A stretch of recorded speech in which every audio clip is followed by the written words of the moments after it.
sida leire ima mamai sida ige sokpani ba ado sina ngarang na hanam ka TV yeng loraga kada changi tawra tu sinbagi mayam ai ta sing ai ju phim ja de ju sina ngamdi aduga babasu sole adana da sare ba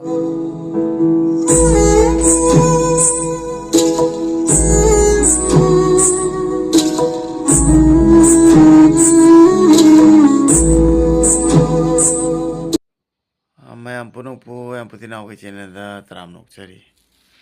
mayam aina status thagat pa WhatsApp ta khangge aduga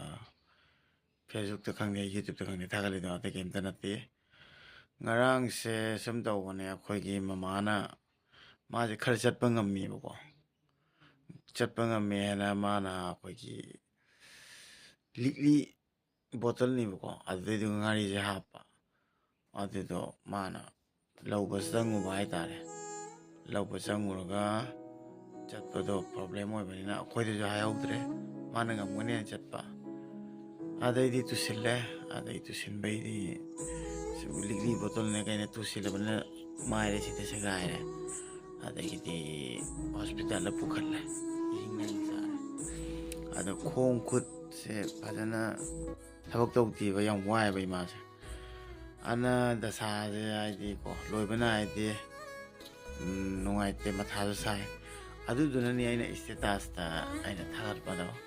nam na kari gino khangam de bazar ado ajuputi hospital le puthare ma hoji pothari aduga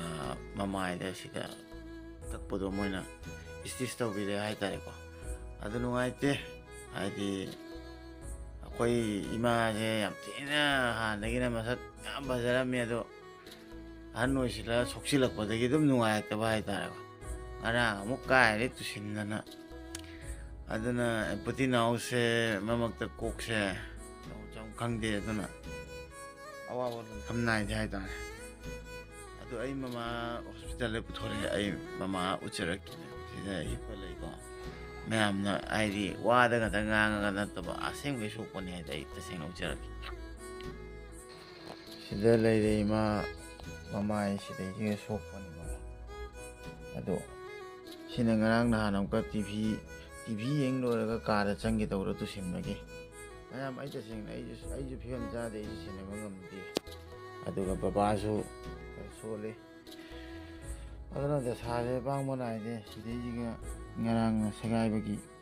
amuk kena tawra ai ta phole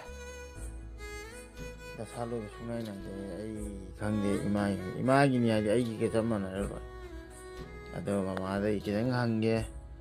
nongalak pade chikpa kitang phabra hidak jabe ai ko ado kai gino da sa jam tawle janang tum to sinne je kai na akhoi na taw kanu chakanu hai je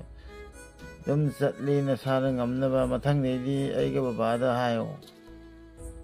nang chat ke na khan gano to sin mana ha ni tabra hayo ko akhoi da hayo ba na ta nang natari dum se yo mit pangi china tu sinbagi si kha mini ong TV ka ko ade ki di sina ngarang sa siu ka nungai de no ba adu ngarang se ai di aina isita sa pa do ai ju kok saman na ha pa da me am na hang na re mama sok pa gi ni ko adana empathy now se yam nungai na khanbi gno ai manipur lak pa kan awa ba ka am thengna me am tina ba pot pun ba do yam nungsi je yam puningi harawi ai manipur lak pa kan ma yam na nungsi bani na ko ado ai punsi ja thagi gi punsi na te ai tare ko ai na hingi lifestyle adu ko mama gi oi ba phibam am thina tongale aduna khangde adum mayok na gani na leptana leire mayok na rage khalle sona kari tawino ai khangdre kyam changjam doino habade ai muk khong sokna khong thadat pi adagi demo mama gi khu muk sin khut amuk te adum loina ide mi hoi myam na budi ha kani kuthinu ki loi yeng thok tan loi ra bana dui ꯁꯤ ꯏꯁꯣꯔꯒꯤ ꯂꯤꯂꯥ ꯍꯥꯏꯒꯗ꯭ꯔꯥ ꯀꯩ ꯍꯥꯏꯗꯣꯏꯅꯣ ꯈꯪꯗ꯭ꯔꯦ ꯑꯩꯈꯣꯏꯅ ꯒ꯭ꯌꯥꯟ ꯇꯥꯗ꯭ꯔꯤꯔꯥ ꯑꯩꯈꯣꯏꯗꯤ ꯁꯣꯏꯔꯥ ꯈꯪꯗ꯭ꯔꯦ ꯑꯗꯨꯕꯨ ꯐꯖꯅ ꯋꯥꯕꯗꯤ ꯇꯨꯝ ꯆꯥꯐꯝ ꯈꯪꯗꯦ ꯑꯩ ꯍꯧꯒꯠꯄꯒꯅꯦ ꯚꯤꯗꯤꯑꯣ ꯅꯝꯃꯛꯏꯁꯦ ꯑꯗꯨꯅ ꯃꯃꯥꯕꯨ ꯃꯌꯥꯝꯅ ꯅꯨꯡꯁꯤꯕꯅꯤꯅ ꯁꯣꯛꯄꯗꯣ ꯊꯨꯅ ꯔꯤꯀꯣꯚꯔꯤ ꯑꯣꯏꯅꯕ ꯃꯌꯥꯝꯅ ꯋꯤꯁ ꯇꯧꯔꯛꯑꯅꯤ ꯈꯪꯉꯦ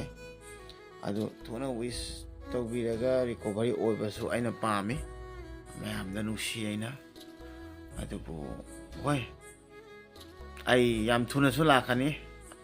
ꯃꯃꯥꯁꯤ ꯐꯔꯒ ꯒꯨꯒꯨꯁꯨ ꯂꯥꯛꯑꯅꯤ ꯕꯦꯡꯒ꯭ꯂꯣꯔꯗꯒꯤ ꯑꯗꯨꯒ ꯑꯩ ꯑꯃꯨꯛ ꯃꯌꯥꯝ ꯎꯅꯕ ꯁꯣꯏꯗꯅ ꯂꯥꯛꯀꯅꯤ ꯃꯌꯥꯝ